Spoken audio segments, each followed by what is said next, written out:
You're a major victim. There's only two kinds of people on this planet. 5% of the population of the world are human. 95% of the population of the world are subhuman. And I say that to offend you, and I hope you're offended.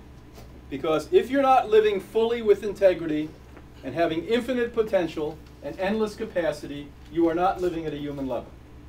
You always say, well, super people live at a human level. No, people live at a human level. Do you think some of the people that we know and in the past were super people, some exceptional things? They have genes that make them brighter, more spiritual, more aware than you? Or do you think they just stepped up to bat and said, I'm going to live fully at this point? Do you think Martin Luther King was some genius? No, he was human. That was the difference. And if you're not living at a level of that much passion, where everything you do, you are completely, absolutely submitted to, and completely, absolutely devoted to, my question to you, why the hell are you doing it then? Why are you doing anything you don't want to do, that you don't like to do, that you don't love to do? You don't have to, people. Well, how am I going to make a living? I've got to go to work every day. You're going to get sick. I don't care if you come in here every day, eat the way I do. You're going to get sick if you hate what you do.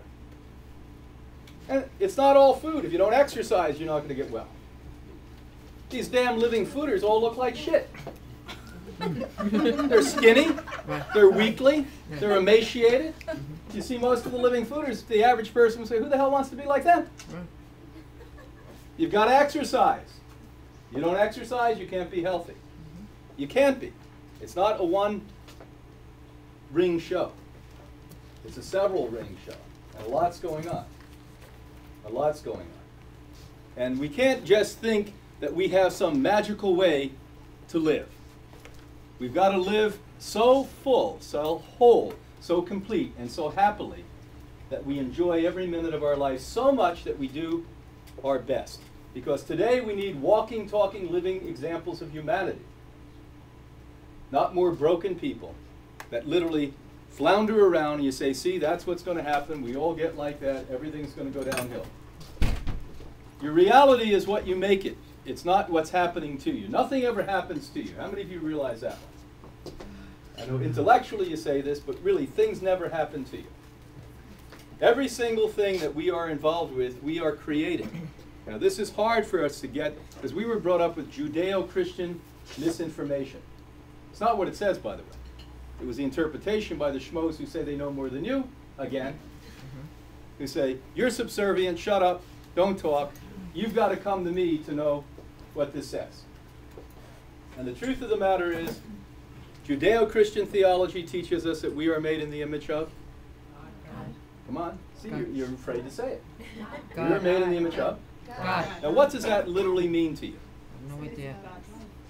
No, it doesn't mean somebody's above you, love. It means that you are God. I know that's a scary thing to say. Oh my God, I'm God? Yeah, because when you're God, you can't lie. You can't cheat, you can't steal, and you can't compromise. You can't negotiate. That's what that means.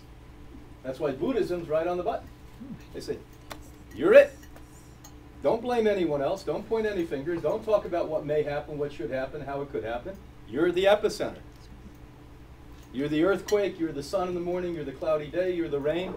And if you buy it, if you buy your God, you basically understand that you have all of that energy, all of that power, and all of that capacity. But if you don't, you're going to be feeble and say, see that, I failed again.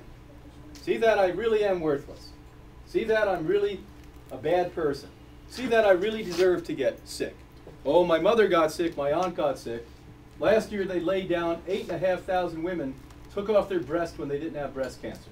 Because they convinced those women that maybe you're going to get breast cancer. This is how Frankensteinish the medical profession is today. 93% of the people that are treated medically for cancer will die from cancer. That's how monstrous the field of medicine is today. And then there's spectacular areas of medicine, like emergency medicine. One of my coworkers is laying in bed and potentially dying. He was run over by a drunk last week. That's where medicine shines. So we can't just throw the baby out with the bathwater. The diagnostic work, too. Brilliant stuff. We use it all the time. I was around at the time we didn't have MRIs used widely, and PET scans, and high-speed CAT scans. Not to say these are all great for you. They're not. They all have their downside. But let me tell you, a lot more lives, hundreds of thousands, millions of lives are saved because of those diagnostic technologies. So I've always been one that I call myself a round table guy, that we've got to get to a major round table once the egos lighten up a little bit and say, what are we best at? What are you best at? What are we best at? What are they best at? And let's all talk about the person. Put the patient, the person, in the middle of the table. And how can we help that individual to realize that they're human and capable of anything? Isn't that the pertinent question? Not what is my idea now? By the way, come back in 2 weeks, I may have another idea, depending on how much I can make. That's not ever worked. It will never work. And that what you practically see right now with the economic disaster worldwide is because of that. Short-term view. Not ever considering truth. Not ever considering maximum. Always negotiating. Always living off somebody else rather than working yourself. Already trying to do something without putting effort in. I've never seen a person heal herself or himself that didn't put 100% effort into it. You put 80%, 90%, you won't heal. It's 100%. I've never seen a person be successful at anything she's done or he's done, truly, truly successful, unless they put 100% in. And the other thing that you must understand is that every one of us here have, in numbers of areas in our life, put 100% in. Now what you've got to do is go back, recognize and acknowledge yourself for having the capacity to do things at maximum levels. It may have been when you were a child. You were beaten in submission since you were a child. So you may have to stretch right back to your youth and say, wow, I remember that. When I played a game or I danced or whatever it may have been, I did it at 100%. I never thought, oh, well, I can't do 100%. Somebody's going to think I'm odd. And you've got to look at that, cherish, acknowledge it, and then recreate it. And do little things at first. Recreate little goals, and then larger goals. Because as you acknowledge the goals, your capacity, your ability, and your endless potential, that potential grows. It never, ever stops. And we have very simple truth. It's food is one. What food should we eat? Food that's closest to the sun.